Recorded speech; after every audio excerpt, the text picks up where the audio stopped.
আসতে শুরু করে দিয়েছে। লাব্বাইকা ইয়া আব্দি, আমার বান্দা আমি আল্লাহ হাজির, আমার বান্দা আমি আল্লাহ উপস্থিত। বান্দারে আমি আল্লাহ উপস্থিত, কি প্রয়োজন বান্দা, কি চাও বান্দা, আমি আল্লাহ হাজির, আমি আল্লাহ আজকে উপস্থিত। বান্দার অন্তরের মধ্যে গায়বী আওয়াজ শোনার সাথে সাথে চিন্তা হতে শুরু করে দিয়েছে, না আমি আমার জীবনের এত বছর ধরে, বহু বছর ধরে, গোটা জীবন জিন্দেগি ধরে এই সানাম নামক দেবতার পূজা প্রার্থনা করলাম। আজকে আমি সানামের স্থলে রব্বুল আলামিন আল্লাহ পাকের নামটা মাত্র একবার ডেকেছি, ইয়া সামাদ। ডাকার সাথে সাথে আমার আল্লাহ পাক আমার এক ডাকে একবারই আল্লাহ জবাব দিয়ে বলেছেন, লাব্বাইকা ইয়া আবদি, আমার বান্দা আমি আল্লাহ হাজির, আমি বান্দা আমার এক ডাকে রব্বুল আলামিন জবাব দিয়ে দিয়েছে। আল্লাহ পাক আমার এক ডাকে উত্তর প্রদান করে দিয়েছে। না না, আজ থেকে আমি ওই রব্বুল আলামিন আল্লাহ তাআলা জিকিরে সময় ব্যয় করব, আমি আল্লাহ তাআলার বندگی করব, আমি আল্লাহ তাআলার ইবাদত করব, আল্লাহ পাকের জিকির করব, আল্লাহ পাকের উপাসনা আরাধনা করব। আল্লাহ তার হৃদয়ের মধ্যে ঈমান গ্রহণের জন্য তার হৃদয়কে প্রশস্ত করে দিয়েছে। বান্দা এবার পড়তে লেগেছেন লা ইলাহা ইল্লাল্লাহ মুহাম্মাদুর রাসূলুল্লাহ। কলেমা শরীফ পড়ে সঙ্গে সঙ্গে মুসলমান হয়ে গিয়েছিলেন। হাদিসের মধ্যে এসেছে বান্দা যখন আল্লাহকে ডাকে ইয়া আল্লাহ, হাদিসের মধ্যে এসেছে বান্দা আল্লাহর ডাকের জবাব দিয়ে বলতে থাকে লাব্বাইকা ইয়া আবদি। আপনি যখনই বলেন আল্লাহ, আপনি যখনই বলেন আল্লাহ, আল্লাহ রাব্বুল আলামিন তখনই বান্দাকে ডেকে বলতে থাকে লাব্বাইকা ইয়া আবদি, আমার বান্দা আমি আল্লাহ হাজির। বলুন সুবহানাল্লাহ। আলা বিযিকরিল্লাহি তাতমাইন্নুল কুলুব। বান্দা যখনই আল্লাহকে ডাকে আল্লাহ ওই অন্তরের মধ্যে আল্লাহর শান্তি নামক নিয়ামতটাকে আল্লাহ ঢেলে দেন। বলুন সুবহানাল্লাহ। হৃদয়টাকে প্রশান্ত করে দেন, হৃদয়টাকে আল্লাহ ঠান্ডা করে দেন, অন্তরের মধ্যে আল্লাহর রহমত শান্তির হৃদয়ের মধ্যে আল্লাহ বর্ষণ করেন। বান্দার অস্থিরতা, বান্দার মনোকষ্ট, বান্দার যাবতীয় পেরেশানি আল্লাহর জিকির করার সাথে সাথে দেখবেন বান্দার মনোকষ্ট, মনের যন্ত্রণা, ব্যথা, বেদনা, কষ্ট থেকে বান্দা মুক্তি লাভ করতে থাকে। বলুন সুবহানাল্লাহ। আল্লাহ কোরআনের মধ্যে বলেছেন বান্দা যখন জিকির করে আমি আল্লাহ তার অন্তরের উপরে শান্তি বর্ষণ করি। বলুন সুবহানাল্লাহ। কালেমা হযরত আবু বকর সিদ্দিক পড়েছেন, ওই কলেমা আমি আপনি পড়েছি।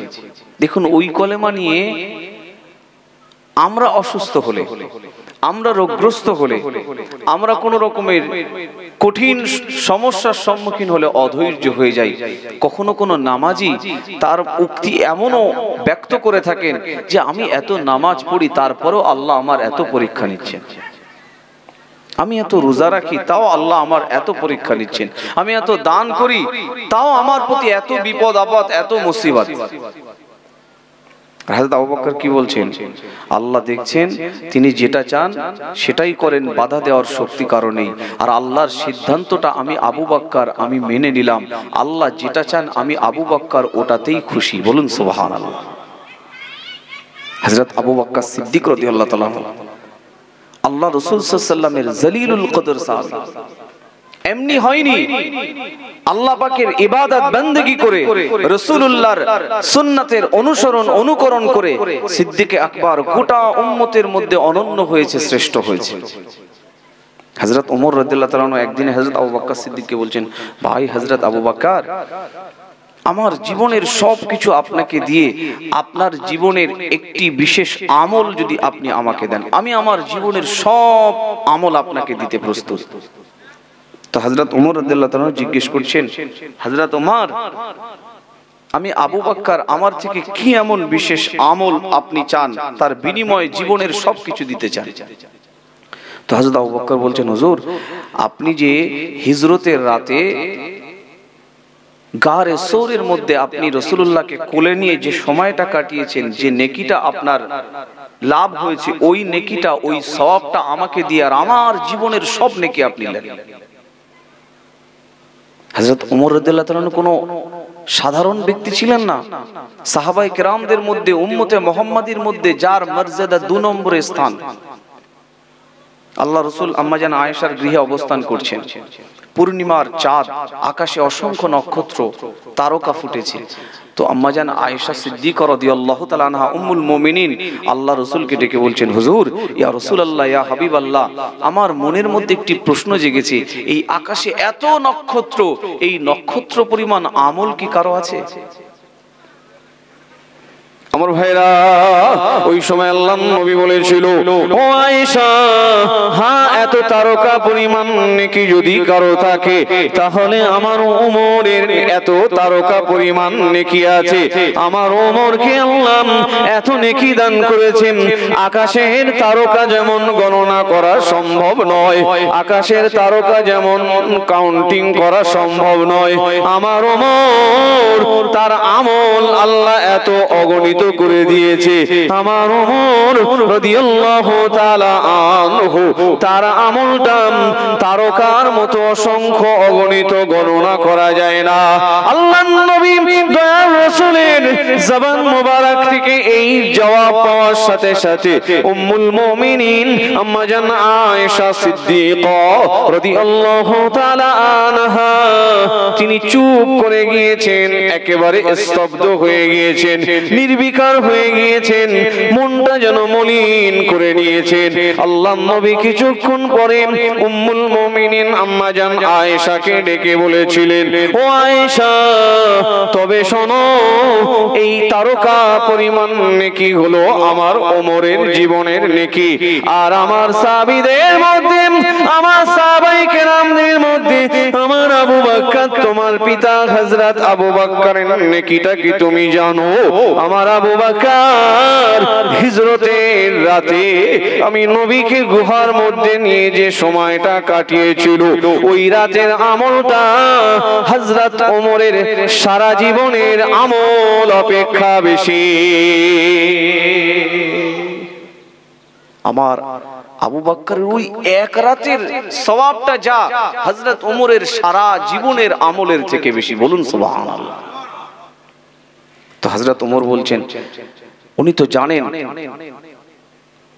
আশিকে রাসূল হযরত আবু বকর সিদ্দিকের দরজা মর্তবা এত বেশি কেন, এত বেশি কেন? কারণ সিদ্দিক আকবর হযরত আবু বকর সিদ্দিক রাসূলুল্লাহকে কাছে সাথে করে নিয়ে যে বিশেষ বিশেষ মুহূর্তগুলো কাটিয়েছেন, আর তার মধ্যে উল্লেখযোগ্য হিজরতের রাত। হিজরতের রাতে চতুর্দিকে শত্রু আবু জেহেল, আবু লাহাব, উতবা, শাইবা, মুগীরা রাসূলুল্লাহকে হত্যা করবে বলে তারা বার হয়েছে। জিবরাইল আমিন এসেছে, ইয়া রাসূলুল্লাহ, ইয়া হাবিবাল্লাহ, হুজুর, আল্লাহ আপনাকে নিজের মাতৃভূমি ত্যাগ করে মদিনাতে ইয়াসরিবে হিজরত করতে বলেছেন। আল্লাহ রাসূল বলছেন, চতুর্দিকে তো শত্রু। জিবরাইল আমিন বললেন, হুজুর, সূরাতুল ইয়াসিন আয়াতে কারিমা তেলাওয়াত করুন, আর এই আয়াতে কারিমা তেলাওয়াত করে কুফফারে কুরাইশদের দিকে বালু নিক্ষেপ করে দিন। তাদের চোখের উপরে আল্লাহ পাক পর্দা ঢেলে দেবেন, তারা দেখতে পাবে না, তারা দৃষ্টি প্রতিবন্ধী হয়ে যাবে, আর আপনি তাদের উপস্থিতিতে তাদের সামনে দিয়ে আপনি নির্দ্বিধায় নির্ভয়েই চলে যেতে পারবেন। আমার ভাইরা, হযরত আবু বকর সিদ্দিক রাদিয়াল্লাহু তাআলা আনহুর গৃহে আল্লাহর নবী হিজরতের রাতের বেলা যখন এসে মৃদু স্বরে ডেকেছিল, আবু বকর, আল্লাহর নবী এক ডাকে হযরত সাইয়েদনা আবু বকর ডাকের জবাব দিয়ে বলেছিলেন, লব্বাইকা সাদাইকা ইয়া রাসূলুল্লাহ, ইয়া হাবিবাল্লাহ, হুজুর, হুজুর, আমি আবু বকর হাজির, হুজুর, আমি আবু বকর উপস্থিত, হুজুর আপনি আদেশ করুন। আবু বকর আল্লাহ হুকুম করেছেন, আদেশ করেছেন, এখনই আমাদেরকে মক্কা শরীফ ত্যাগ করে মদিনা শরীফে হিজরত করতে হবে। হুজুর আমি আবু বকর প্রস্তুত রয়েছি। আল্লাহর নবী হযরত আবু বকর সিদ্দিককে সাথে করে নিয়ে, সঙ্গে করে নিয়ে হিজরতের রাতে যখন তিনি রাতের বেলা রাস্তায় হাঁটছেন, আল্লাহর নবী দয়ার রাসূল সাল্লাল্লাহু আলাইহি ওয়াসাল্লামের সঙ্গে সঙ্গে সাইয়্যিদুনা আবু বকর সিদ্দিক তিনিও হাঁটতে শুরু করে দিয়েছেন। আল্লাহর নবীর আশিক রাসূল হযরত আবু বকর সিদ্দিক রাদিয়াল্লাহু তাআলা আনহুর বাড়িতে তার বৃদ্ধ পিতা আবু কুহাফা রয়েছে, নিজের ছোট মেয়ে আসমা নামক কন্যা সন্তান, ছোট ছোট সন্তান কন্যা পুত্র সন্তান রয়েছে। নিজের আহলিয়াকে ঘরে রেখে, নিজের জন্মদাতা পিতাকে ঘরে রেখে সব পরিত্যাগ করে দিয়ে আল্লাহ নবী দয়া রাসূলের সঙ্গে ঘর বাড়ি সংসার ছেড়ে রওনা দিয়ে দিয়েছে, সব পরিত্যাগ করে দিয়েছে। ঘর বাড়ি জায়গা জমি ছেলে মেয়ে সংসার বাপ মা সব রেখে দিয়ে আল্লাহর নবীর সঙ্গে রওনা দিয়েছে। কিতাবের মধ্যে এসেছে আল্লাহর নবী যখন হিজরতের রাতে আল্লাহর রাসূল হাঁটছিলেন, রাস্তা দিয়ে আল্লাহর নবী যখন হাঁটছিলেন, হযরত সাইয়্যিদুনা আবু বকর সিদ্দিক রাদিয়াল্লাহু তাআলা আনহু আল্লাহ নবী দয়ার রাসূলের সামনে সামনে হাঁটছিলেন। কিতাবের মধ্যে এসেছে আল্লাহর নবীর সম্মুখ থেকে সাইয়্যিদুনা আবু বকর সিদ্দিক রাদিয়াল্লাহু তাআলা আনহু কখনো আবার ডান দিকে এসে হাঁটতে শুরু করে দেন, আবার কখনো বাম দিকে এসে হাঁটতে শুরু করে দেন, আবার কখনো পিছনে এসে হাঁটতে শুরু করে দেন। আল্লাহর নবী ডেকে বলেছিল, ও হযরত আবু বকর, ও হযরত আবু বকর, হিজরতের এই গুরুত্বপূর্ণ রাতে যেখানে রাস্তা অতিক্রম করা দ্রুত প্রয়োজন, আবু বকর রাস্তা হাঁটা অবস্থায় কখনো তুমি আমি নবী আমার সামনে সামনে হাঁটো, কখনো আমি নবী আমার ডান দিকে হাঁটো, কখনো আমি নবী আমার বাম প্রান্তে এসে তুমি হাঁটো, আবার কখনো বা আমি নবী আমার পিছনে পিছনে এসে তুমি হাঁটো। আবু বকর এই রকম কেন তুমি করো? ওই দিনে হযরত আবু বকর সিদ্দিক রাদিয়াল্লাহু তাআলা আনহু জবাব দিয়ে বলেছিলেন, ইয়া রাসূলুল্লাহ, ইয়া হাবিবাল্লাহ, হুজুর হুজুর আমি আবু বকর আমি যখন রাস্তা দিয়ে হাঁটি আল্লাহ পাকের নবী দয়ার রাসূলের সাথে সঙ্গে নিয়ে আমি যখন হাঁটি, হুজুর কুফারে কুরাইশরা হাতে উলঙ্গ তরবারি নিয়ে কসম করে তারা রাস্তায় বেরিয়ে গিয়েছে আপনার ধড় থেকে, আপনার দেহ থেকে ধড় মোবারক মাথাটাকে আলাদা করবে, আপনাকে হত্যা করবে, শিরচ্ছেদ করবে। হুজুর আমি আবু বকর আপনার সামনে সামনে জন্য হাঁটি, হুজুর আমি আমার মনের মধ্যে যখন এই ভয়টা হয় সম্মুখ দিয়ে আপনাকে পাথর ছুঁড়ে আঘাত করতে পারে, শত্রুরা সম্মুখ দিয়ে তীর ছুঁড়ে আপনাকে আঘাত করতে পারে, হুজুর আবার যখন আমার ভয় হয় আপনার ডান প্রান্ত দিয়ে কুফারে কুরাইশরা আপনাকে আঘাত করতে পারে, তারা পাথর ছুঁড়তে পারে, তারা তীর দিয়ে আপনাকে আঘাত করতে পারে, আমি আবু বকর সঙ্গে সঙ্গে আমি ডান প্রান্তে চলে যাই। আবার যখন ভয় হয় আমি আবু বকর আপনার পিছন দিয়ে শত্রুরা আপনাকে আঘাত করতে পারে, আমি আবু বকর তৎক্ষণাৎ আপনার পিছনে পিছনে হাঁটি। হুজুর আমি আবু বকর আপনার সামনে এসে আমার বুকটাকে আমি পেতে দিয়ে আমি আল্লাহকে বলতে থাকি, রব্বুল আলামিন আল্লাহ, আল্লাহ আপনার হাবিব দুজাহানের বাদশা হাবিবুল্লাহ জনাবে মুহাম্মদুর রাসূলুল্লাহ সাল্লাল্লাহু আলাইহি ওয়াসাল্লাম হিজরতের রাতে রাস্তা অতিক্রম করছে। রব্বুল আলামিন আল্লাহ আপনার হাবিবের শত্রু তারা পাথর ছুঁড়ে আপনার হাবিবকে আঘাত করবে, দিন দুনিয়া দুনিয়ার বাদশাহ, আখিরি জামানার পয়গম্বর, জানের নবী, আমার কলিজার রাসূলকে তারা আঘাত করবে, ওই আঘাতগুলো যেন আমার রহমতের নবীর গায়ে না লাগে। আমি আবু বকর আমার বুকেতে এসে যেন লাগে। আমি আবু বকর এই সংকল্প নিয়ে পিছনে যে আমার পিঠটা পেতে দিয়ে, আমি পিঠটাকে পেতে দিয়ে ঢাল করে দিয়ে আমি আল্লাহ পাকের দরবার শরীফে আমি প্রার্থনা করছিলাম, রব্বুল আলামিন, আল্লাহ পাক বেদিন বেঈমানদের ছোড়া তীর, বেদিন বেঈমানদের ছোড়া পাথর, তাদের অস্ত্রের আঘাত আমার রাসূলুল্লাহর গায়ে যেন না লাগে। আমি আবু বকর আমার পিঠে এসে যেন বিদ্ধ হয়। আমি আবু বকর আমার যখন ভয় হচ্ছে সামনে থেকে আঘাত করবে, আমি সামনে এসে বুক দিয়ে আমি আমার আপনার উপরে ছুটে আসা তীর, বল্লভ, নেজা, অস্ত্রের আঘাত, পাথরের আঘাত আমি আমার বুকে বুক পেতে গ্রহণ করতে চাই, পিছনের আঘাতগুলো আমার পিঠ দিয়ে গ্রহণ করতে চাই। হুজুর, এই জন্য আপনার শরীরের চারপাশে ঘুরছি যে বেদিনদের ছোড়া পাথর, তীর, এর আঘাত যেন আপনার শরীরে না লাগে, আমি আবু বকর আমার লাগে। বলুন সুবহানাল্লাহ। আশিকে রাসূল হযরত আবু বকর সিদ্দিক রাদিয়াল্লাহু তাআলা আনহু আল্লাহর নবীকে কত ভালোবাসতেন, আল্লাহর রাসূলকে কত মহব্বত করতেন, আল্লাহর নবীকে কত প্রেম করতেন। আল্লাহর নবী দয়ার রাসূলের কাছে এক তারিখে গিয়ে বলছেন, ইয়া রাসূলুল্লাহ, ইয়া হাবিবাল্লাহ, হুজুর, হুজুর, আমি আবু বকর, আমাকে একটু অনুমতি দান করুন, আপনি আমাকে একটু অনুমতি দিন। কাবা বাইতুল্লাহ শরীফ সিঁড়িতে দাঁড়িয়ে, আল্লাহর বাইতুল্লাহ সিঁড়িতে দাঁড়িয়ে একটু কলেমার প্রচার করব, কলেমার প্রসার করব, সকলের সামনে কলেমার বাণীটা প্রচার করব। আল্লাহর নবী দয়ার রাসূলের সমর্থন পেয়ে হযরত আবু বকর সিদ্দিক রাদিয়াল্লাহু তাআলা আনহু কাবা বাইতুল্লাহ সিঁড়িতে দাঁড়িয়ে ওই কলেমা শরীফের প্রচার করছিল, লা ইলাহা ইল্লাল্লাহ মুহাম্মাদুর রাসূলুল্লাহ। এই কথা বলার সাথে সাথে কুফারে কুরাইশ, বেদিন বেঈমানেরা হযরত আবু বকর সিদ্দিক রাদিয়াল্লাহু তাআলা আনহু হুজুরের শরীরকে লক্ষ্য করে তারা পাথর ছুঁড়ছিল। ওই দিনে হযরত আবু বকর সিদ্দিক রাদিয়াল্লাহু তাআলা আনহু কাবা বাইতুল্লাহ সিঁড়িতে দাঁড়িয়ে তাদের ছোড়া পাথরের আঘাতে রক্তাক্ত হয়ে গিয়েছিলেন। এত আঘাত হয়েছিল, হযরত আবু বকর সিদ্দিক রাদিয়াল্লাহু তাআলা আনহু হুজুরের কপালটা আঘাতে ফেটে গিয়েছিল, কপাল দিয়ে দরদর করে রক্ত প্রবাহিত হচ্ছিল। হযরত সাইয়্যিদুনা আবু বকর সিদ্দিক রাদিয়াল্লাহু তাআলা আনহু বেদিন বেঈমানদের ছোড়া পাথরের আঘাতে ঠোঁটটা ফেটে যে দরদর করে রক্ত প্রবাহিত হচ্ছিল, কান দিয়ে রক্ত প্রবাহিত হচ্ছিল।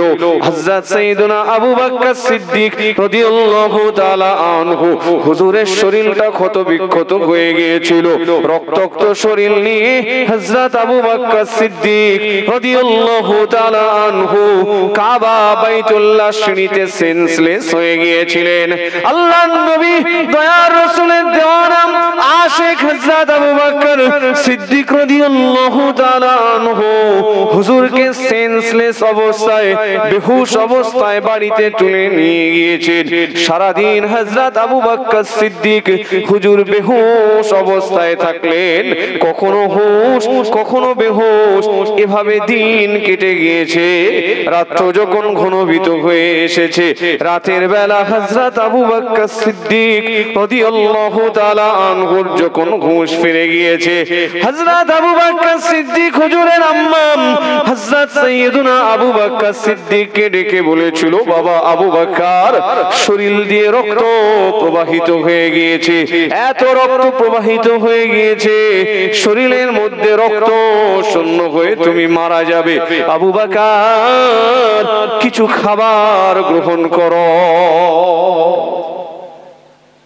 নিজের মা সাইয়েদনা আবু বকর সিদ্দিকের যখন রাতের বেলা সেন্স ফিরেছে, হুঁশ ফিরেছে, জ্ঞান ফিরেছে, নিজের মা বলছেন, আবু বকর শরীরে এত আঘাত লেগেছে, এত রক্তক্ষরণ হয়েছে, এত ব্লিডিং হয়েছে যে শরীরে দেহে রক্ত শূন্য হয়ে মারা যাবে, কিছু খাবার খাও। হযরত আবু বকর সিদ্দিক সাহাবায়ে কেরামদের মধ্যে সর্বোচ্চ সম্মান দরজা এমনি লাভ করেনি। জবাব দিচ্ছেন মায়ের, আম্মা আমি রাসূলুল্লাহকে দেখে কাবা বাইতুল্লাহ সিঁড়িতে গিয়ে দ্বীনের দাওয়াত দিচ্ছিলাম, তারপরে আমি জানি না রাসূলুল্লাহ কেমন আছে। মা আমি ততক্ষণ খাবার খেতে পারি না যতক্ষণ না রাসূলুল্লাহকে আমি দেখব। বলুন সুবহানাল্লাহ। মা খুব বোঝালেন, বাবা আবু বকর কিছু খাবার খাও, তুমি আল্লাহর হাবিবের সঙ্গে দেখা করবে, কিন্তু কিছু খাবার খাও। বললেন, মা আল্লাহি আমি আল্লাহর কসম করছি আমার রাসূলকে না দেখা পর্যন্ত খাবার খাবো না। বলুন সুবহানাল্লাহ। আগে কবিতা শোনাচ্ছিলাম না যে এমন একজন আশিক হযরত আবু বকর সিদ্দিক, এমন আশিক যে উনি রাসূলুল্লাহকে অসুস্থ অবস্থায় দেখলেই কি হয়ে যান, অসুস্থ হয়ে যান। مريد الحبيب فعدته فمرضت من أسفي عليه شفي الحبيب فزارني فشفيت من نظري إليه। যে হযরত আবু বকর সিদ্দিক রাদিয়াল্লাহু তাআলা আনহু আল্লাহর নবীকে অসুস্থ অবস্থায় দেখেন, চোখে দেখে তিনি অসুস্থ হয়ে যেতেন, আবার আল্লাহর নবীকে সুস্থ অবস্থায় চোখে দেখে হযরত আবু বকর দেখার সাথে সাথে সুস্থ হয়ে যেতেন। তিনি নিজের মাকে ডেকে বলছেন, আম্মা জান আমি আবু বকর ততক্ষণ খাবার খাবো না যতক্ষণ না আল্লাহর নবীকে আমি আমার চোখে সুস্থ অবস্থায় না দেখব।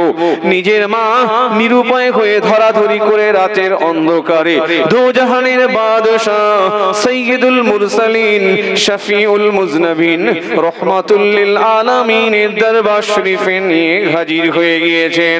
আল্লাহর নবী দয়ার রাসূল সাল্লাল্লাহু আলাইহি ওয়াসাল্লামের সম্মুখে যখন হযরত আবু বকর সিদ্দিক রাদিয়াল্লাহু তাআলা আনহুকে উপস্থিত করা হয়েছে, তিনি চোখে দেখলেন আল্লাহর নবী সুস্থ, আল্লাহর নবী জিন্দা আছে।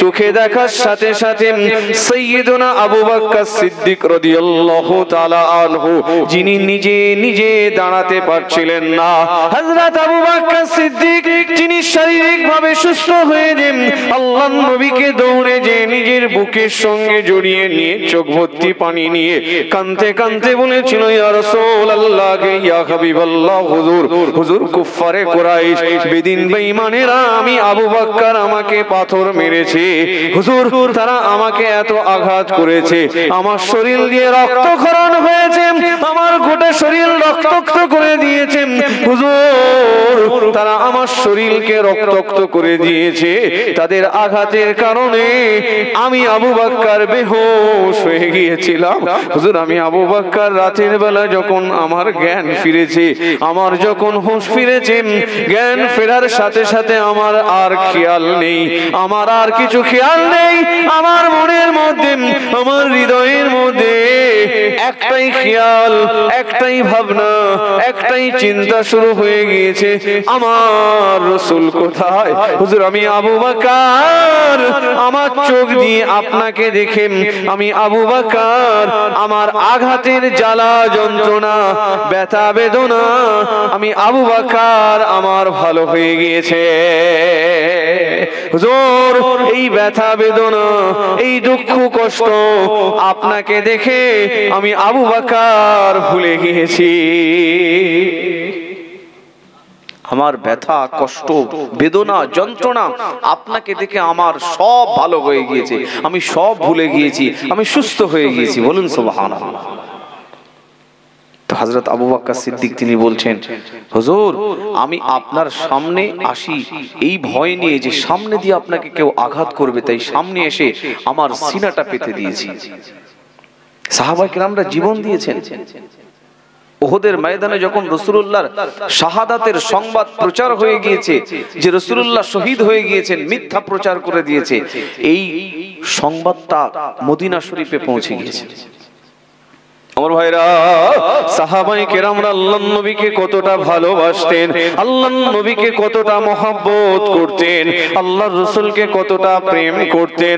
আল্লাহর নবী দয়ার রাসূলের শাহাদাতের সংবাদ যখন মদিনা মুনওয়ারা শরীফের জমিনে যে পৌঁছে গিয়েছে, গোটা মদিনা শরীফের নারী পুরুষ, বৃদ্ধ বৃদ্ধা, কিশোর কিশোরী, যুবক যুবতী কান্নার রোল উঠে গিয়েছে। বাপ মরে গেলে কেউ এত কাঁদে না, মা মরে গেলে কেউ এত কান্না কাঁদে না, এত ব্যথা, এত বেদনা, এত দুঃখ, এত কষ্ট পায় না। আল্লাহর নবীর শাহাদাতের সংবাদ শুনে সাহাবায়ে কেরামদের মধ্যে মদিনা শরীফের নারীরা, মদিনা শরীফের মেয়েরা, মদিনা শরীফের ছেলেরা, বাচ্চারা, বৃদ্ধ বৃদ্ধারা, তারা মা মরে গেলে যেমন মানুষ কাঁদে, বাপ মরে গেলে মানুষ যেমন কাঁদে, সন্তান মরে গেলে মানুষ যেমন কাঁদে, তার থেকেও বেশি কান্না শুরু করে দিলেন। হযরত হানজালা রাদিয়াল্লাহু তাআলা আনহু হুজুরের কানে সংবাদ গিয়েছে, কুতিলা মুহাম্মদ সাল্লাল্লাহু আলাইহি ওয়াসাল্লাম, আল্লাহর নবী উহুদের ময়দানে নিহত হয়ে গিয়েছেন, আল্লাহর নবী শহীদ হয়ে গিয়েছেন।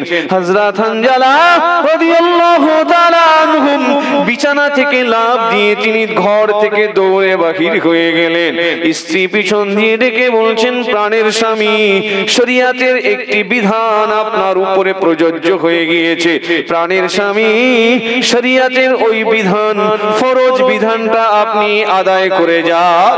হযরত হানজালা রাদিয়াল্লাহু তাআলা আনহু বলেছিলেন, আমার বিবি, আমার সহধর্মিনী, আজকে আমি আমার কানেতে সংবাদ শুনতে পেলাম আল্লাহর নবী শহীদ হয়ে গিয়েছে। আজকে আমার গোসলটা আগে নয়, আগে ওহদের ময়দানে পৌঁছানো আমার জন্য আগে।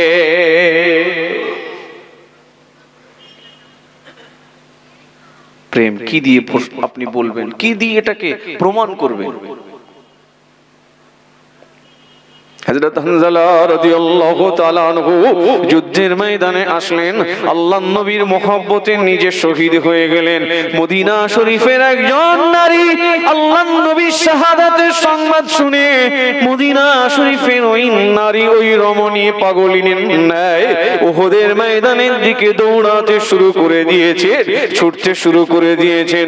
উহুদের মাঠে, উহুদের প্রান্তে যখন যে পৌঁছে গিয়েছেন, আল্লাহর নবী সাহাবা সহচর অনুচরেরা ওই মেয়ে ছেলেকে ডেকে বলেছিল, ও আল্লাহর নবীর সাহাবিয়া মহিলা, আল্লাহর নবী দয়ার রাসূলের ও সাহাবিয়া মহিলা সাহাবী, ও যুদ্ধের ময়দানে আপনি কেন এসেছেন? যুদ্ধের ময়দানে আপনার জন্মদাতা পিতা তিনি শহীদ হয়ে গিয়েছেন। আল্লাহর নবীর ওই মহিলা সাহাবিয়া তিনি জবাব দিয়ে বলেছিলেন, আমি তা শুনতে চাই না, আল্লাহর নবীর কথা আমাকে শোনাও। সাহাবাকে আমরা বলছি, আপনি যুদ্ধের ময়দানে কেন এসেছেন? আপনার পিতা শহীদ হয়ে গেছে। মেয়েরা সৃষ্টিগতভাবে দুর্বল, কি সৃষ্টিগতভাবে খুবই দুর্বল, আবেগপ্রবণ। ওই জন্য তো মেয়েদেরকে কবরস্থানে কবর দেওয়ার সময় শরীয়তের বিধান নিষেধ। একটা সন্তান মারা গিয়েছে, বাপ নিজে কোলে করে নিয়ে কবর দিয়ে চলে আসা সম্ভব, কিন্তু একটা মা কোলে করে নিয়ে বাচ্চাকে মাটি দিয়ে চলে আসা খুব কঠিন ব্যাপার। মায়েরা খুব নরম প্রকৃতির। তো যুদ্ধের ময়দানে কেন? আপনার পিতা শহীদ হয়ে গেছে। শাহাদাতের ওই দৃশ্য, নিজের পিতার শাহাদাত দেখে কি আপনার সহ্য করার ক্ষমতা আছে? মেয়ে বলছেন, না, আমার পিতা শহীদ হয়ে গিয়েছে, আল্লাহ শাহাদাতের মর্যাদা দিয়েছেন, কিন্তু আমি যুদ্ধের ময়দানে, ওহদের ময়দানে এসেছি আমার পিতার সংবাদ নেওয়ার জন্য নয়। রাসূলুল্লাহ কোথায় আছে আমাকে বলো। বলুন সুবহানাল্লাহ। আল্লাহর বান্দি, আল্লাহর রাসূলের ওই সাহাবিয়া দৌড়াতে শুরু করে দিয়েছেন। আবার কিছুটা দৌড়ে যাওয়ার পরে আল্লাহর নবীর সহচর অনুচরেরা ওই সাহাবিয়াকে ডেকে বলতে লাগলেন, আল্লাহর নবী, সাহাবিয়া ও মদিনার মেয়ে ছিলেন, কোথায় যান? যুদ্ধের ময়দানে আপনি কোথায় দৌড়ান? আপনার ভাই যুদ্ধের ময়দানে শহীদ হয়ে গিয়েছে। বলল আমি তা শুনতে চাই না। আল্লাহর নবী কোথায় আছে আমাকে শোনাও। মহিলা দৌড়াতে শুরু করে দিয়েছে। আবার কিছুটা যেতে না যেতে আল্লাহর নবী সাহাবায়ে কেরামেরাম আবার ডেকে বলতে লাগলেন, ও আল্লাহর বান্দি, আপনি কোথায় যান, কোথায় দৌড়ান? আপনার সন্তান যুদ্ধের ময়দানে শহীদ হয়ে গিয়েছে। মেয়ে ছেলে বলতে লাগেন, না আমার তা জানার দরকার নাই। নবী কোথায় আছেন? দোজাহানের বাদশা হাবিবুল্লাহ কোথায় আছেন? আল্লাহর রাসূল কোথায় আছেন? আল্লাহর নবীর সংবাদ শোনাও, আল্লাহর নবীকে একটু দেখাও। মহিলা আল্লাহর বান্দি দৌড়াতে শুরু করে দিয়েছেন। সামনে অগ্রসর হতেই সংবাদ দিচ্ছে, ও আল্লাহর বান্দি কোথায় যান? আল্লাহর বান্দি, আপনার স্বামী যুদ্ধের ময়দানে শহীদ হয়ে গিয়েছে। পিতার শাহাদাত, নিজের ভাইয়ের শাহাদাত, নিজের স্বামীর শাহাদাত, হাদিস শরীফের মধ্যে এসেছে নিজের সন্তানের শাহাদাত। ওই মহিলা ওই আল্লাহর বান্দিকে থামাতে পারে নাই। ওই বান্দিটি তিনি বলতে লাগলেন, না না, আমি আমার আব্বাজানের শাহাদাতের ব্যাপারে সংবাদ নিতে আসে নাই। আজকে আমার আব্বাজানের শাহাদাতের খবর নেওয়ার আমার সুযোগ নেই। আগে আমার রাসূলুল্লাহর খবর আমাকে শোনাও। আমার ভাইয়ের শাহাদাতের খবর, ওই সংবাদ শোনার আমার সময় নেই। আগে আমার রাসূলুল্লাহর খবর আমাকে শোনাও। আমার স্বামীর শাহাদাতের সংবাদ শোনার আমার সময় নেই। আগে আমার রাসূলুল্লাহর সংবাদ শোনাও। আল্লাহর নবী সাহাবায়ে কেরামেরাম আল্লাহর নবীর ওই সাহাবিয়াকে ঠান্ডা করলেন, থামালেন, দাঁড় করালেন আর বললেন, চিন্তা করো না, আল্লাহর নবী যিনি দুনিয়াতে হায়াতে রয়েছে। অপপ্রচার করেছে কুফফারে কুরাইশ, কুতিলা মুহাম্মদ, আল্লাহর হাবিব নিহত হয়েছে। চিন্তা করো না, আল্লাহর নবী হায়াতে আছেন। তবে রাসূলুল্লাহ আঘাতপ্রাপ্ত হয়েছিলেন। উহুদের জমিনে রাসূলুল্লাহর দুইটা দান্দান মোবারক শহীদ হয়ে গিয়েছিল। মাথার মধ্যে, মাথার যুদ্ধের পোশাকের যে হেলমেট, লোহার হেলমেট ভেঙে আল্লাহর হাবিবের কপালের মধ্যে বিদ্ধ হয়ে গিয়েছিল, ফুটে গিয়েছিল, বিদ্ধ হয়ে গিয়েছিল। আল্লাহর নবীকে দেখিয়ে বলেন, ওই যে আল্লাহ রাসূল অসুস্থ অবস্থায় উহুদের প্রান্তে আল্লাহর হাবিব সাল্লাল্লাহু আলাইহি ওয়াসাল্লামকে দেখিয়ে দিলেন। মহিলা আল্লাহর হাবিব সাল্লাল্লাহু আলাইহি ওয়াসাল্লামের কাছে পর্দা অবস্থায় দূর থেকে যেয়ে বলেন, হুজুর, আমার পিতা আজকে যুদ্ধের ময়দানে উহুদ প্রান্তে শহীদ হয়ে গিয়েছে, আমার স্বামী শহীদ হয়েছে, সন্তান শহীদ হয়ে গিয়েছে, আমার কোনো কষ্ট নেই, আপনি জিন্দা আছেন, জীবিত আছেন, আমার মনের কোনো দুঃখ, কষ্ট, ব্যথা, বেদনা নেই, আল্লাহর হাবিব দুনিয়াতে আছে, এটাই আমার মনের শান্তি। বলুন সুবহানাল্লাহ। ঈমান দেখেন। আল্লাহর নবী যুদ্ধের ময়দানে আসবেন, একজন আল্লাহর বান্দি এসে বলছেন, ইয়া রাসূলুল্লাহ, ইয়া হাবিবাল্লাহ, হুজুর, হুজুর, আপনি যুদ্ধের ময়দানে সশস্ত্র সৈনিক হিসেবে, যোদ্ধা হিসেবে নারীদেরকে আপনি অনুমতি দেন না। হুজুর, ইয়া রাসূলুল্লাহ, ইয়া হাবিবাল্লাহ, হুজুর, যুদ্ধের ময়দানে একজন মেয়ে ছেলে, একজন নারী যোদ্ধা হিসেবে যুদ্ধের ময়দানে অংশগ্রহণ করার অনুমতি নেই, আপনি হুকুম দেন নাই। হুজুর, আপনি যখন যুদ্ধের ময়দানে চলে যান, আপনি যখন জিহাদের ময়দানে যান, হুজুর, আপনি যতক্ষণ না যুদ্ধের ময়দান থেকে ফিরে আসেন, মনের মধ্যে যন্ত্রণা হয়, মনের মধ্যে কষ্ট হয় যে আল্লাহর নবীর কিছু হয়ে যাবে না তো। হুজুর, আজকে আপনি আবার যুদ্ধের ময়দানের ঘোষণা দিয়েছেন, আপনি যুদ্ধের ময়দানে যাবেন। ইয়া রাসূলুল্লাহ, ইয়া হাবিবাল্লাহ, হুজুর, আমি মেয়ে, আমি মহিলা, আমি আল্লাহর বান্দি, আমি যুদ্ধের ময়দানে আমি অংশগ্রহণ করতে পারবো না। তবে হুজুর, আমার কোলের এই বাচ্চাটা আপনি নিয়ে যান, যুদ্ধের ময়দানে নিয়ে যান।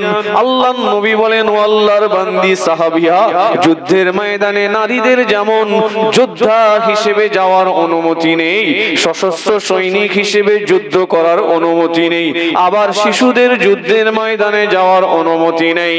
ও আল্লাহর বান্দি, ও সাহাবী, মারিয়াম, তোমার এই শিশু বাচ্চাকে কেন আমি যুদ্ধের ময়দানে নিয়ে যাব?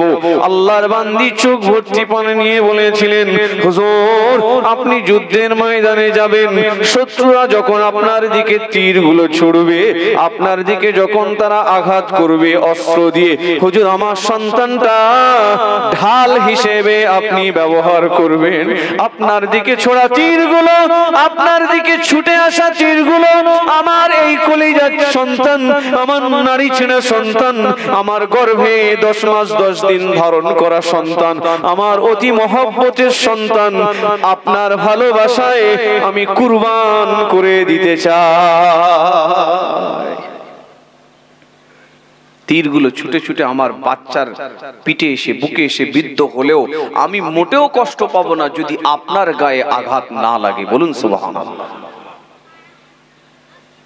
হযরত আবু বকর সিদ্দিক বলছেন, হুজুর আমার ভয় হচ্ছে যে আপনার আঘাত লাগতে পারে, তাই আমি আপনার শরীরের পাশে এরকম করে ঘুরছি। আল্লাহর নবী বিমোহিত হয়ে গেলেন, আবু বকর এত ভালোবাসো। পিছনে আসছেন আর হযরত আবু বকর সিদ্দিক নিজের পাটা টানতে টানতে আসছেন। কি ব্যাপার? আল্লাহর নবী জিজ্ঞেস করলেন, হযরত আবু বকর কি ব্যাপার? হুজুর আপনার পায়ের যে, আগে আরবের মানুষ তারা পায়ের চিহ্ন ছাপ বুঝতো ভালো, উটের, আপনার ঘোড়ার তাদের গোবর পাখানা এগুলো দেখলে বুঝতো খাজুরের আটি কোন ধরনের আটি, কোন জায়গার মানুষ, কোন প্রকৃতির মানুষ, কে গিয়েছে, এগুলো খুব তাদের জ্ঞান ছিল। হুজুর আপনি যখন হাঁটছেন আপনার পায়ের চিহ্ন বালুকার উপরে পড়ে যাচ্ছে, এই বালুকার উপরে আপনার পায়ের চিহ্নগুলো মিটাতে মিটাতে যাচ্ছি, যাতে বেদিন বেঈমানরা আপনার পায়ের চিহ্ন দেখে দেখে আপনাকে আক্রমণ না করতে পারে, আপনাকে আঘাত না করতে পারে। বলুন সুবহানাল্লাহ। আল্লাহর নবী দয়ার রাসূল সাল্লাল্লাহু আলাইহি ওয়াসাল্লাম যখন সৌর পর্বতের গুহার মধ্যে আল্লাহ রাসূল যখন ঢুকবেন, ঈমান দীপ্ত সাহাবা আশিকে রাসূল হযরত আবু বকর সিদ্দিক রাদিয়াল্লাহু তাআলা আনহু নিজের জীবনটা আল্লাহর নবীর কদমে উৎসর্গ করে দিয়েছেন। আল্লাহর নবীর জন্য নিজের জীবনের সুখ শান্তি সংসার সব ত্যাগ করে দিয়েছেন। সংসার বৈরাগী, সন্তান বৈরাগী হযরত আবু বকর যে নিজের জীবনটা আল্লাহর নবীর কদমে উৎসর্গ করে দিয়েছেন।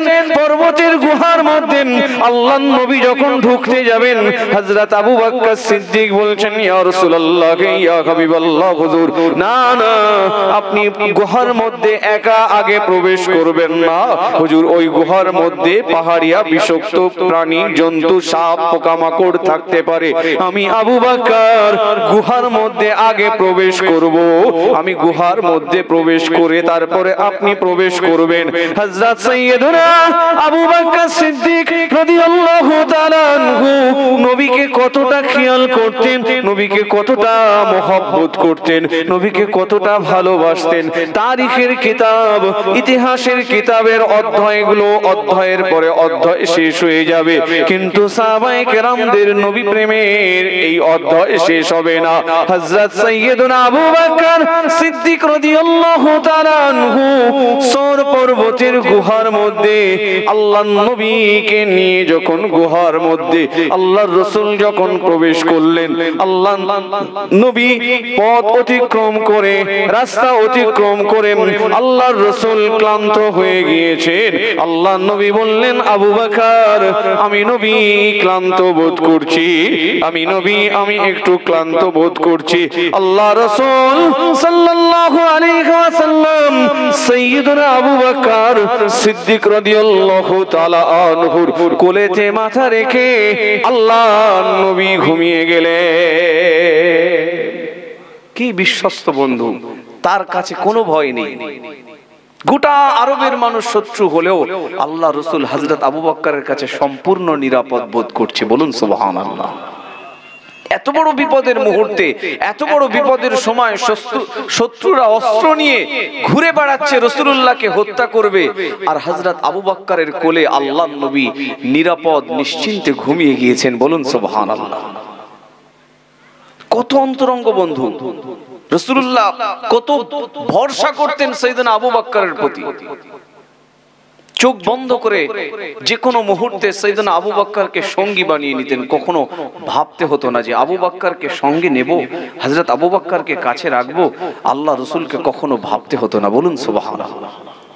আল্লাহর হাবিব, আমি ওই প্রথমে বলছিলাম হযরত ওমর রাদিয়াল্লাহু তাআলা আনহু হযরত আবু বকরকে বলেছেন, ভাই আমার জীবনের সব আমল আপনি নেন, আর আপনার ওই হিজরতের রাতের নেকিটা আমাকে দেন। তা হযরত আবু বকর ওই দিনে জব দিয়েছিলেন, জব। এই ঘটনা থেকে ওই জবটা উঠে আসছে। হযরত আবু বকর সিদ্দিক চোখ ভরা পানি নিয়ে কাঁদতে কাঁদতে বলেছিল, ভাই ওমর, আমার জীবনের যা সঞ্চয়, আমার জীবনের যা ইবাদত বন্দেগী নেকি যত যা আছে, আমার ওই নেকির মধ্যে সর্বশ্রেষ্ঠ নেকিটা হচ্ছে যে রাতে আমি পর্বতের গুহার মধ্যে আমি রাসূলুল্লাহকে কোলে নিয়ে চোখ দিয়ে সরাসরি রাসূলুল্লাহকে দেখেছি। এটা আমার জীবনের সর্বশ্রেষ্ঠ আমল। একটু জোরে বলেন, আর একটু জোরে হবে না? আন-নাজরু ইলা ওয়াজহি রাসূলুল্লাহ, চোখ দিয়ে রাসূলুল্লাহকে দেখা আমার জীবনের এই সৌভাগ্য, এটা আমার জীবনের শ্রেষ্ঠ সঞ্চয়। বলুন সুবহানাল্লাহ।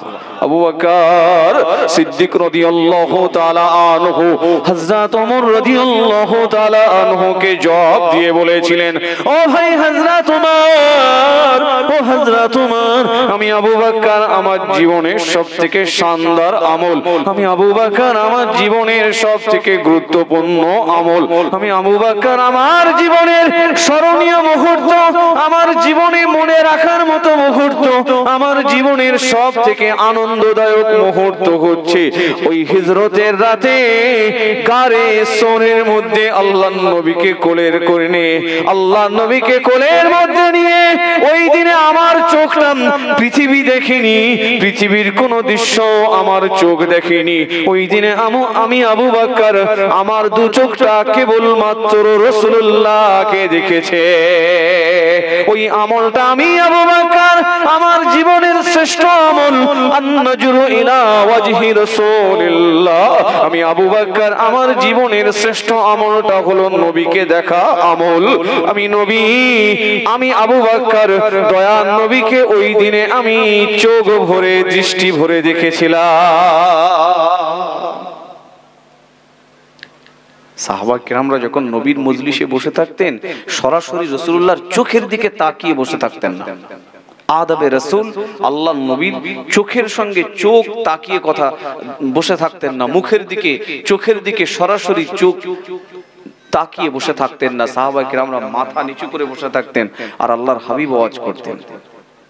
তো রাসূলুল্লাহকে দেখার সৌভাগ্য সাইয়েদনা আবু বকরের কোলের মধ্যে রাসূলুল্লাহ, আর হযরত আবু বকর পৃথিবী দেখেনি, কোন দৃশ্য দেখেনি, সরাসরি নিজের দু চোখ দিয়ে রাসূলুল্লাহকে দেখেছে। বলুন সুবহানাল্লাহ। আল্লাহর নবী দয়ার রাসূলের ঘুম ভেঙে গিয়েছে। আল্লাহর রাসূল তন্দ্রাচ্ছন্ন অবস্থা থেকে যখন জাগ্রত হয়েছে, ঘুম থেকে জাগ্রত হয়ে হযরত আবু বকরের চোখে মুখে পানির ছাপ, হযরত আবু বকর সিদ্দিকের চোখে মুখে কষ্টের ছাপ। আল্লাহর নবী দয়ার রাসূল সাইয়েদুনা আবু বকর সিদ্দিক রাদিয়াল্লাহু তাআলা আনহুকে ডেকে বলেছিল, ও হযরত আবু বকর, মনের মধ্যে হঠাৎ কি এমন কষ্ট শুরু হয়ে গেল? তুমি কেন কাঁদো? চোখে কেন পানি? তোমার চেহারার মধ্যে কষ্টের চিহ্ন কেন? তোমার চেহারার মধ্যে কষ্টের ছাপ কেন? তুমি কেন কাঁদো? তোমার ছোট মেয়ে আসমার কথা কি স্মরণ হয়ে গিয়েছে?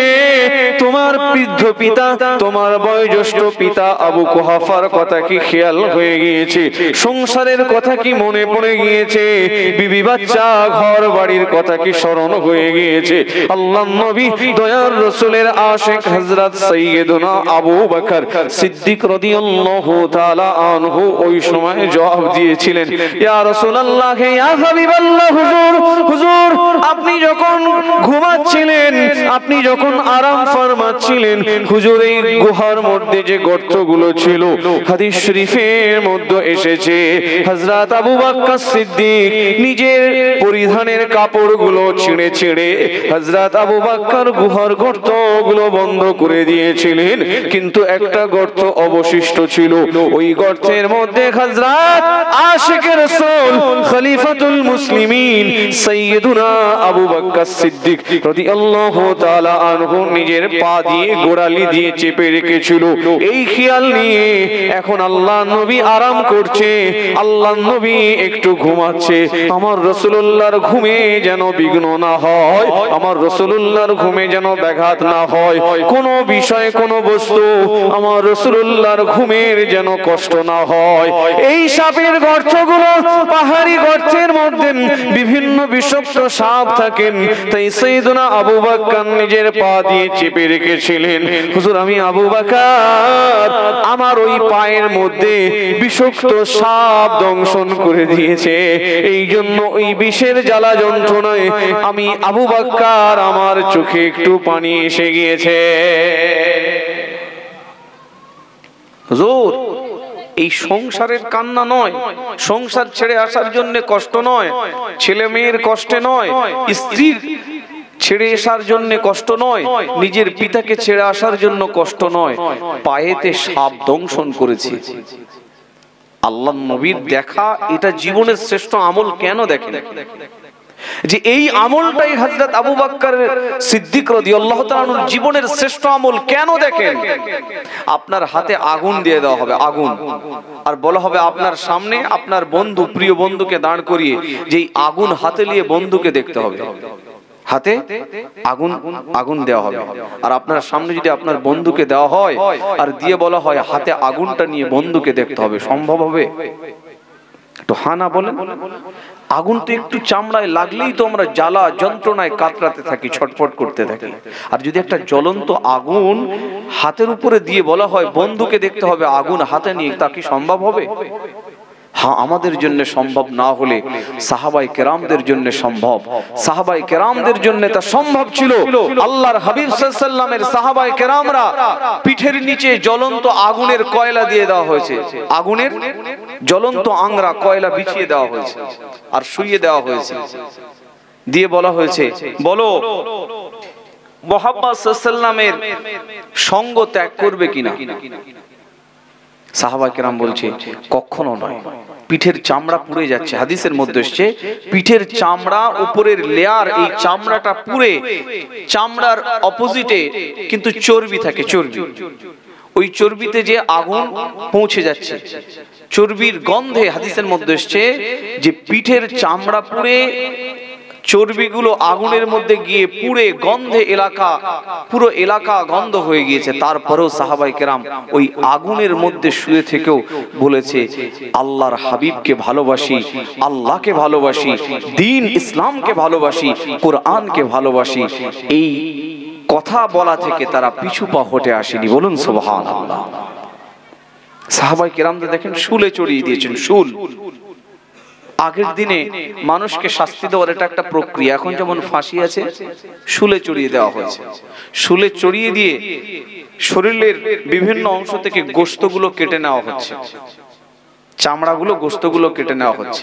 কিতাবের মধ্যে এসেছে শরীরের অঙ্গ প্রত্যঙ্গ কেটে নেওয়া হচ্ছে। ডান হাতে এসে সজোরে অস্ত্রের আঘাত করেছে, তরবারি দিয়ে হাতটাকে বিচ্ছিন্ন করে দিয়েছে শরীর থেকে। এবার বলছে বল মুহাম্মদ সাল্লাল্লাহু আলাইহি ওয়াসাল্লাম পৃথিবীর নিকৃষ্ট ব্যক্তি, বলুন নাউযুবিল্লাহ মিন যালিক। মুখে থুতু নিক্ষেপ করে বলছে আরে কাম্বাক, হাত কেন, জীবন চলে গেল রাসূলুল্লাহর ব্যাপারে বলা তো দূরে যাক, ভাবনাই আসবে না, বলুন সুবহানাল্লাহ।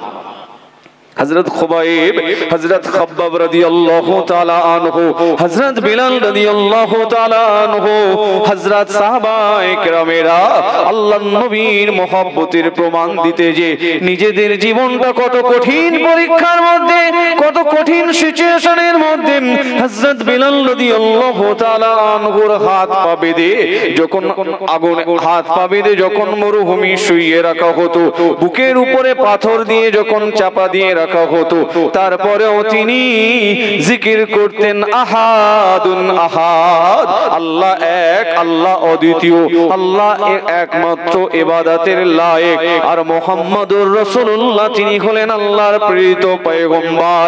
হযরত বিলাল রাদিয়াল্লাহু তাআলা আনহুর চার হাত পা বেঁধে পানির মধ্যে ডুবিয়ে রাখা হতো। আর যখন দম কষ্টে যখন বুকটা ফেটে যেত, ওই শেষ মুহূর্তে পানি থেকে তুলে বলতো, এই বিলাল, একবার ইসলাম পরিত্যাগ করার কথা বল, তাহলে এই মক্কার সুন্দরী নারীর সঙ্গে বিবাহ দেওয়া হবে, গোলামতির জীবন থেকে আজাদ করে দেওয়া হবে, ধন সম্পদ দিয়ে সম্পদের মালিক বানিয়ে দেওয়া হবে। হযরত বিলাল রাদিয়াল্লাহু তাআলা আনহু বলেছিলেন, তবে শোনো আমি বিলাল, আমাকে তোমরা মেরে মেরে আমার হাড় হাড্ডিগুলো যদি ভেঙে চূর্ণ বিচূর্ণ করে দাও, আমার শরীর থেকে যদি অঙ্গ প্রত্যঙ্গ বিচ্ছিন্ন করে দাও, এমনকি আমার জীবনটাও যদি নিয়ে নাও, আমি বিলাল আল্লাহ এবং রাসূলকে ছাড়ব না।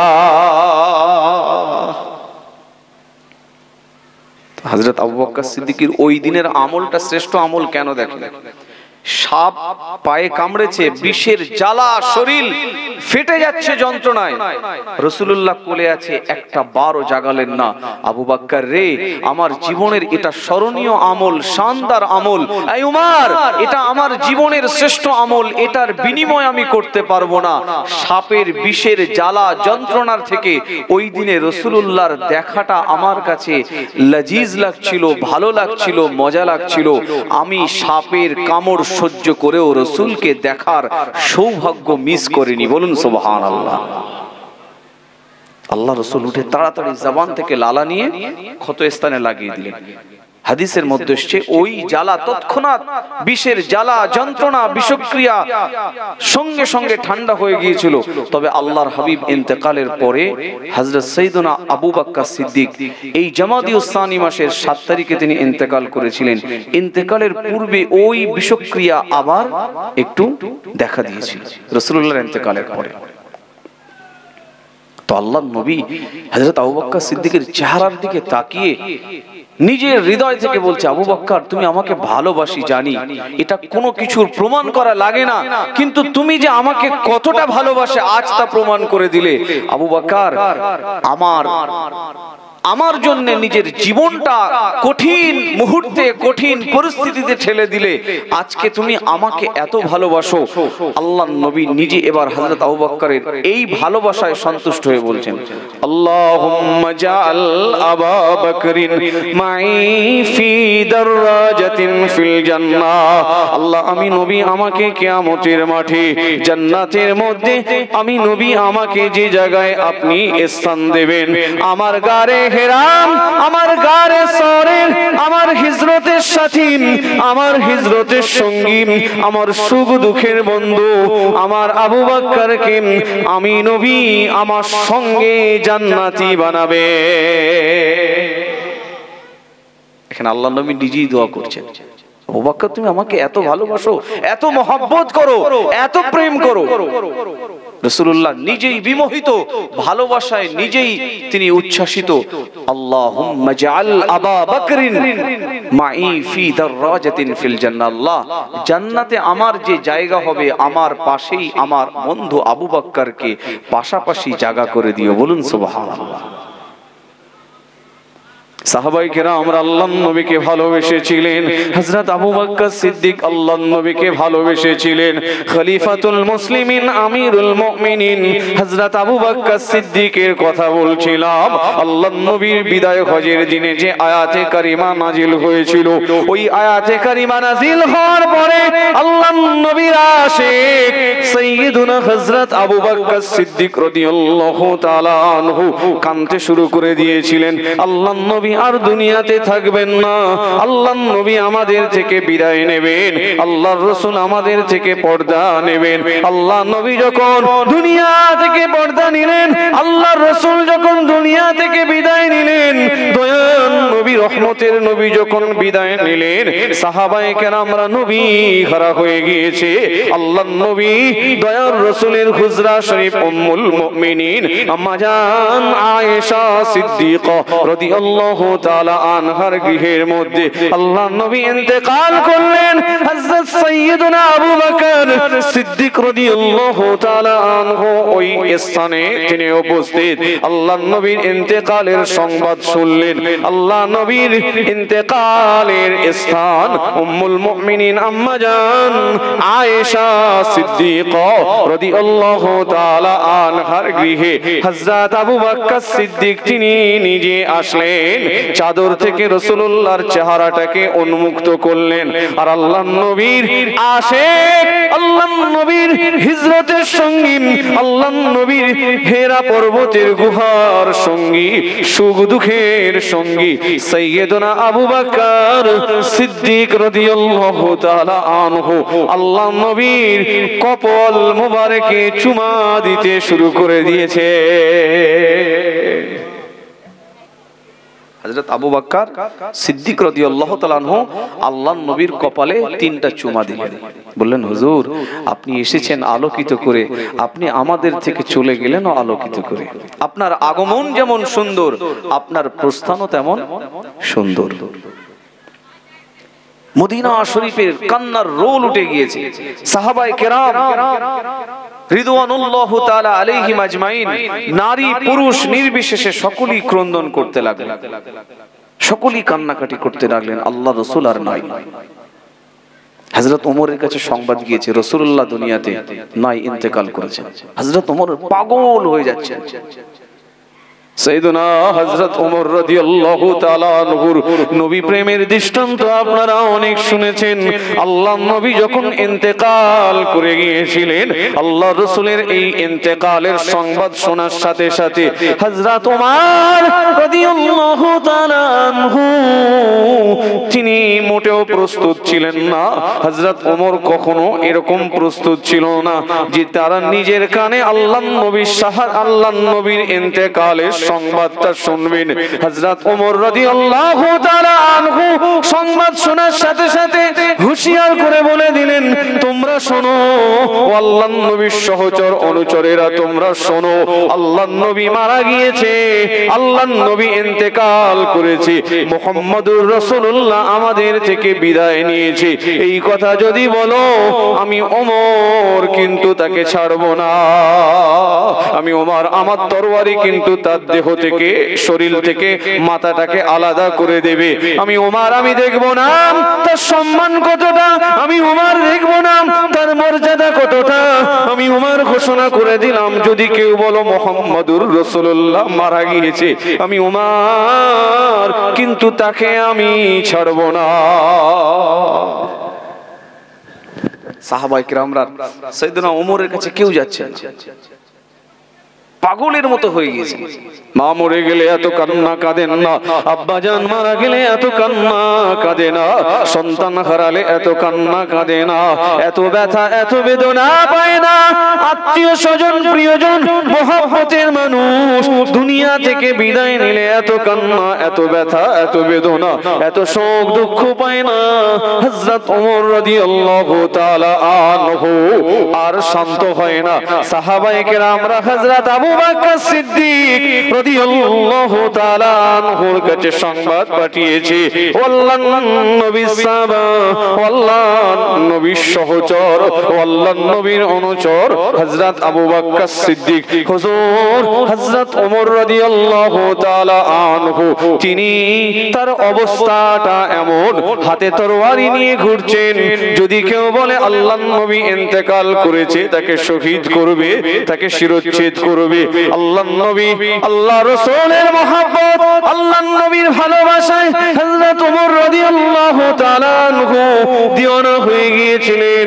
ওই দিনে হযরত আবু বকর সিদ্দিক রাদিয়াল্লাহু তাআলা আনহু এসে বলেছিলেন, আল্লাহর নবী দয়ার রাসূলের মহব্বতের সাহাবী হযরত আবু বকর সিদ্দিক রাদিয়াল্লাহু তাআলা আনহু আশিকে রাসূল হযরত ওমর রাদিয়াল্লাহু তাআলা আনহুকে সান্ত্বনা দিয়ে বলেছিলেন, ও ভাই হযরত ওমর শান্ত হন, শান্ত হন।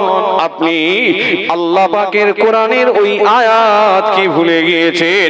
হযরত আবু বকর সিদ্দিক রাদিয়াল্লাহু তাআলা আনহু কোরআনের আয়াতে কারিমা তেলাওয়াত করতে লাগলেন, ওমা মুহাম্মাদুন ইল্লা রাসূল কদ খালাত মিন ক্বাবলিহির রাসূল। হযরত সাইয়েদনা ওমর রাদিয়াল্লাহু তাআলা আনহু এই আয়াতে কারিমা তেলাওয়াত শুনলেন। হযরত আবু বকর সিদ্দিক বললেন, ওমর, ও ভাই হযরত ওমর, তুমি কি মুহাম্মাদুর রাসূলুল্লাহর ইবাদত করতে, না তুমি মুহাম্মাদুর রাসূলুল্লাহর রবের ইবাদত করতে? ও হযরত ওমর, শুনে রাখো, তুমি যদি রাসূলুল্লাহর ইবাদত করতে, তাহলে তুমি শুনে রাখো রাসূলুল্লাহ ইন্তেকাল করেছেন, রাসূলুল্লাহ দুনিয়া থেকে পর্দা নিয়েছেন। আর তুমি যদি আল্লাহর ইবাদত করো, তাহলে শুনে নাও আল্লাহ পাক হাইয়ুল কাইয়ুম লা ইয়ামুত, তিনি জীবিত ছিলেন, জীবিত আছেন, তিনি অতীতেও জীবিত থাকবেন, তিনি মৃত্যুবরণ করবেন না। হযরত ওমর রাদিয়াল্লাহু তাআলা আনহু কোরআনের এই আয়াতে কারিমা শোনার পরে তিনি শান্ত হয়ে গিয়েছিলেন।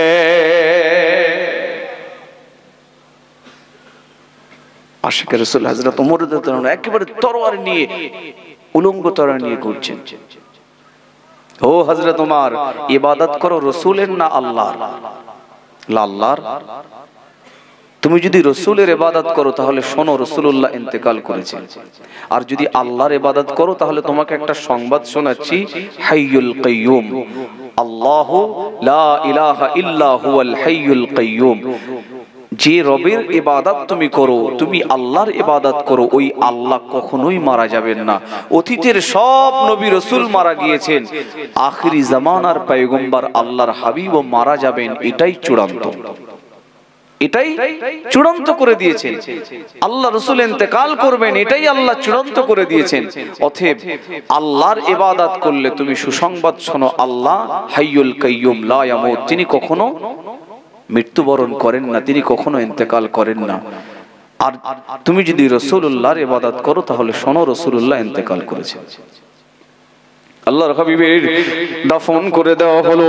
আল্লাহ রাসূল রওজায়ে আতহার সবুজ গম্বুজ উম্মুল মুমিনিন আম্মা জান আয়েশা সিদ্দিকা রাদিয়াল্লাহু তাআলা আনহার গৃহের মধ্যে আল্লাহ নবীর মোবারক শরীরটা যখন দাফন করা হচ্ছে, আম্মা জান আয়েশার ঘরের একটা কোণে একটা পাশে যখন আমার রাসূলকে দাফন করা হচ্ছে, আল্লাহ নবী দয়ার রাসূলকে যখন দাফন করা হচ্ছে, ঘরের জানালাটা ধরে উম্মুল মুমিনিন আম্মা জান আয়েশা সিদ্দিকা রাদিয়াল্লাহু তাআলা আনহার গৃহের জানালা ধরে আম্মা জান ফাতেমাতুজ জোহরা রাদিয়াল্লাহু তাআলা আনহা শোকহত, মর্মহত, ব্যথিত হৃদয়ে, ভগ্ন হৃদয়ে আব্বা জান আল্লাহর নবীর শেষ বিদায়টা চোখ ভরে দেখছে,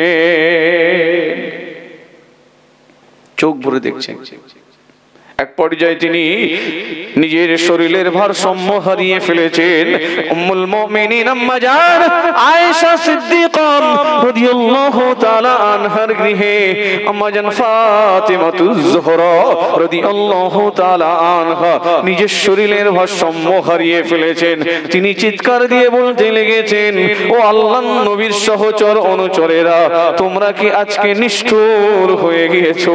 আমার আব্বা জান দিন ও দুনিয়ার বাদশাহ রহমতের নবীকে তোমরা তোমাদের হাতে তোমরা মাটির নিচে দাফন করছো, আমার আব্বা জানের মুখের উপরে তোমরা মাটি নিক্ষেপ করছো, আমার আব্বা জানের বুকের উপরে তোমরা মাটি নিক্ষেপ করছো, আমার আব্বা জানের জিসম মোবারকের উপরে তোমরা মাটি নিক্ষেপ করছো। তোমরা কি আজকে নির্দয় নিষ্ঠুর হয়ে গিয়েছো? তোমাদের মনে কি দয়া মায়া বলে কিছু নাই?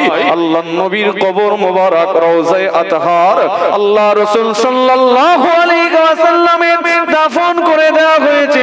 3 দিন কি 4 দিন হবে কবর মোবারকের পাশে হুজরা শরীফের মধ্যে আম্মা জান আয়েশা সিদ্দিকা রাদিয়াল্লাহু তাআলা আনহার গৃহে আল্লাহর নবী হুজুরের রওজার এক পাশে আম্মা জান আয়েশা উম্মুল মুমিনিন তিনি বসা অবস্থায় রয়েছেন, অপর পাশে রাসূলুল্লাহর কলিজার টুকরো বেটি ফাতেমা রাসূল নন্দিনী ফাতেমাতুজ জোহরা কবর মোবারকের অপর পাশে বসা আছে।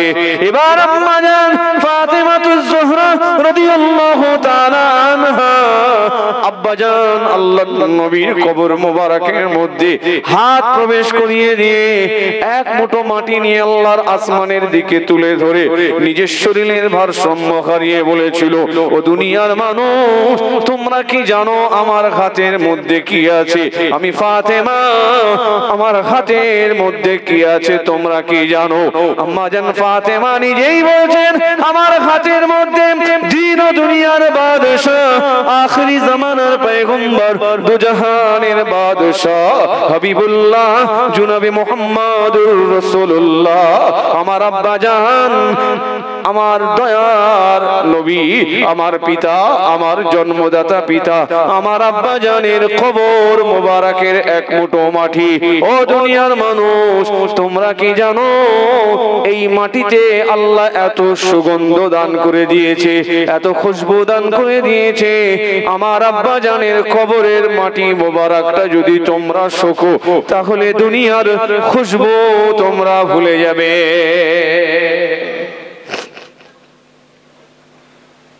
রাসূলুল্লাহর ওফাতের পরে সাহাবায়ে কিরামরা এবারে মুসলিম জাহানের খলিফা কে হবেন, মুসলিম জাহানের খলিফা কে হবেন, খিলাফতের দায়ভার দায়িত্ব কে নেবেন, এই নিয়ে সাহাবায়ে কিরামদের মজলিস বসেছে, মাশওয়ারা হচ্ছে, একে অপরের বলা বলি করছে, রায় নিচ্ছেন। হযরত আবু বকর সিদ্দিক রয়েছেন, ওমর ফারুক রয়েছেন, উসমান যুন্নুরাইন রয়েছেন, সাইয়েদনা হযরত আলী হুজুর রয়েছেন, সাহাবায়ে কেরামরা সকলেই উপস্থিত রয়েছেন। হযরত ওমর রাদিয়াল্লাহু সকলের রায় নিচ্ছেন। তোমরা কি জানো আল্লাহর নবী কখনো কোনো মজলিসে কোনো জায়গাতে রাসূলুল্লাহর পরে খলিফা কে হবেন এই ব্যাপারে কিছু বলে গেছেন? সকলেই বলছেন কাল্লাহ, কখনো তা আমরা শুনিনি। না, রাসূল কখনোই কথা বলেনি যে আমার ইন্তেকালের পরে অমুককে খলিফা করো, খেলাফতের দায়িত্ব। ওই মজলিসের মধ্যে আল্লাহর নবীর জামাতা, আল্লাহর রাসূলের জামাতা হযরত ইমাম হাসান হুসাইনের আব্বা জান বসেছিলেন, হযরত আলী রাদিয়াল্লাহু তাআলা আনহুম হুজুর ওই মজলিসের মধ্যে বসেছিলেন। উনি সাহাবায়ে কেরামদের মধ্যে আল্লাহর নবী দয়ার রাসূলের জীবনের একটি ঘটনা উল্লেখ করতে লাগলেন।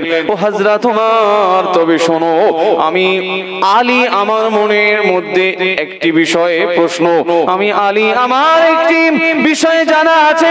আল্লাহর নবী যখন অসুস্থ হয়ে গিয়েছিলেন, আমার রাসূল যখন আর নামাজ পড়াতে পারতেন না, আমরা সাহাবায়ে কেরাম আল্লাহর নবীর অপেক্ষা করছিলাম।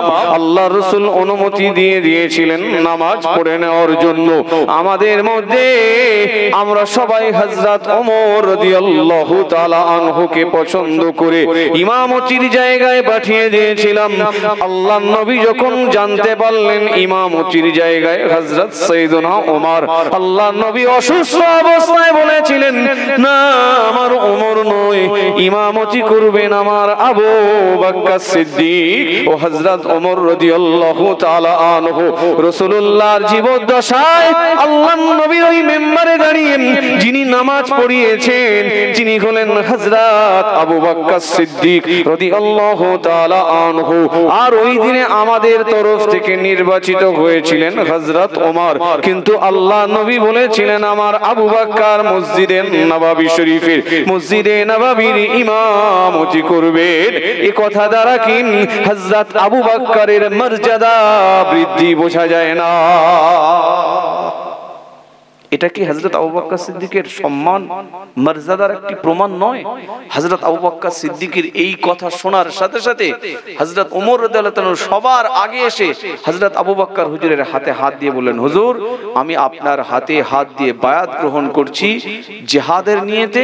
আপনি আমার জিহাদের ইমাম এবং আপনি আমার ইবাদতের ইমাম, এই দুইটা শর্তে আমি আপনার হাতে বায়াত গ্রহণ করছি। বলুন সুবহানাল্লাহ।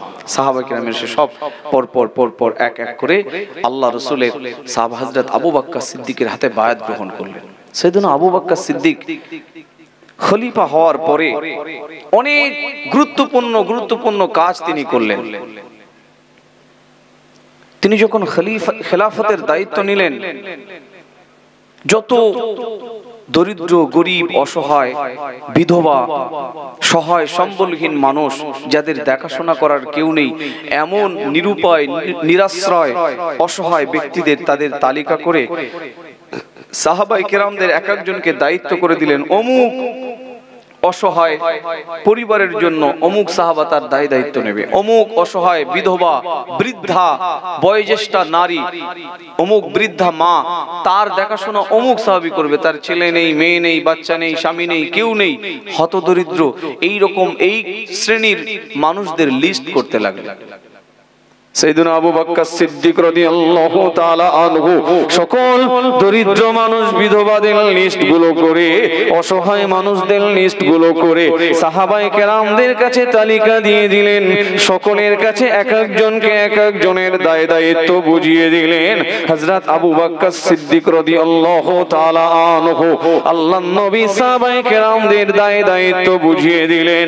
সাইয়েদনা উমর রাদিয়াল্লাহু তাআলা আনহু তিনি লক্ষ্য করে দেখছেন ওই তালিকার মধ্যে ওই লিস্টের মধ্যে মদিনা থেকে অদূরে এক বৃদ্ধা মা, তার নামটা ওই তালিকার মধ্যে নাই। তিনি সংকল্প করে নিলেন মনে মনে, আমি ওমর ওই বৃদ্ধা মায়ের তার দেখাশোনার দায়িত্ব গ্রহণ করব। ফজরের নামাজ আদায় করে নিয়েছেন সাইয়েদনা ওমর রাদিয়াল্লাহু তাআলা আনহু, তিনি নিজে চলে যাচ্ছেন ওই বৃদ্ধা মায়ের গৃহে। তিনি যে বলছেন, বুড়িমা ও বুড়িমা ঘরের দরওয়াজাটা খুলে দিন। বুড়িমা ঘরের ভিতর থেকে আওয়াজ করেন, কে আপনি? হযরত সাইয়েদনা ওমর বলতে লাগলেন, মা আমি ওমর এসেছি। কেন এসেছেন? আমি ওমর আপনার ঘরের আপনার প্রয়োজনীয় কাজগুলো করার জন্য এসেছি। ও হযরত ওমর, আমার ঘরের কাজ তো কখনো হয়ে গিয়েছে, আমার ঘরের কাজ তো হয়ে গেছে। হযরত ওমর রাদিয়াল্লাহু তাআলা আনহুর মনের মধ্যে এবার একটা খটকা যাচ্ছে, লিস্টে নাম নেই অথচ কাজটা করছে কি? লিস্টের মধ্যে তালিকার মধ্যে নাম নেই অথচ কাজ করছেন কি? হযরত আবু বকর সিদ্দিক রাদিয়াল্লাহু তাআলা আনহুর খেলাফতের সময়, খেলাফতের পিরিয়ডে সাইয়েদনা ওমর রাদিয়াল্লাহু তাআলা আনহু তিনি চরম এক সন্দিহানের মধ্যে পড়ে গেছেন যে এই আমলটা এই কাজটা লুকিয়ে লুকিয়ে করছেন কি? তালিকার মধ্যে নাম নেই অথচ কাজ করছেন, ঠিক আছে তার আগে আমি এসে পরদিন কাজ করব। ফজরের নামাজের আগে হযরত ওমর রাদিয়াল্লাহু তাআলা এসেছেন, বুড়িমা ঘরের দরওয়াজাটা খুলে দিন। বুড়িমা ঘরের দরওয়াজাটা খুলে দিন। বুড়িমা জিজ্ঞেস করতে লাগলেন, কে বাবা? হযরত ওমর রাদিয়াল্লাহু তাআলা আনহু বলতে লাগলেন, মা আমি ওমর এসেছি। কেন এসেছেন? মা আমি আপনার গৃহের কাজ করবার জন্য এসেছি। ও হযরত ওমর, প্রতিদিনের ন্যায় আমি বুড়িমা আমার ঘরের কাজ আজকেও হয়ে গিয়েছে। হযরত ওমর রাদিয়াল্লাহু তাআলা আনহু তৃতীয় দিন আবার ফিরে গিয়েছেন। তৃতীয় দিন তিনি ফজরের নামাজের পূর্বে তাহাজ্জুদের আগে ভোরবেলা সুবহে সাদেক প্রকাশ হওয়ার পূর্বেই তাহাজ্জুদের ওয়াক্তেই হযরত ওমর রাদিয়াল্লাহু তাআলা আনহু তিনি বুড়িমার ঘরের দরওয়াজায় এসেছেন। বুড়িমা ঘরের দরওয়াজাটা খুলে দিন। বুড়িমা জিজ্ঞেস করেন, কে আপনি? আল্লাহর নবী দয়ার রাসূলের সাহাবা হযরত ওমর রাদিয়াল্লাহু তাআলা আনহু বলেন, বুড়িমা আমি ওমর এসেছি। কেন এসেছেন? আপনার ঘরের কাজ করবার জন্য এসেছি। ও হযরত ওমর, আমার গৃহের কাজ তো হয়ে গিয়েছে। প্রতিদিনের নয় আজকেও কাজ হয়ে গেছে। হযরত ওমর রাদিয়াল্লাহু আনহু খুব সন্দিহানের মধ্যে পড়ে গেলেন, এই ব্যক্তিটিকে ফজরের পরে আসলাম ঘরের কাজ হয়ে গেছে, ফজরের আগে আসলাম ঘরের কাজ হয়ে গেছে, আবার তাহাজ্জুদের ওয়াক্তের পরে আসলাম তারপরেও কাজ হয়ে যাচ্ছে। কাজ করছে কখন? কাজ করছে কে? কোন এমন ব্যক্তি যে এত গোপনে এই কাজটা করছে? তিনি চিন্তা করলেন, না আজকে আমি ব্যক্তিকে আমি দেখেই ছাড়ব। গভীর রাতের বেলা সাইয়েদনা ওমর রাদিয়াল্লাহু তাআলা আনহু বুড়িমার ঘরের অদূরে একটি জায়গায় আত্মগোপন করলেন, আড়াল জায়গা নিয়ে নিজে দাঁড়িয়ে থাকলেন।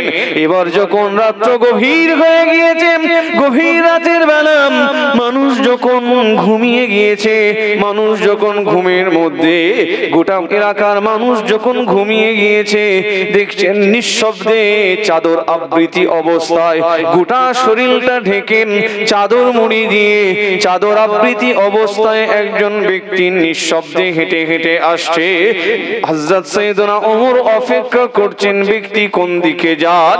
আল্লাহর নবী দয়ার রাসূলের সাহাবা হযরত ওমর রাদিয়াল্লাহু তাআলা আনহু তিনি তখনও অপেক্ষা করছেন এই ব্যক্তি কি বুড়িমার ঘরের দরওয়াজার দিকে যান।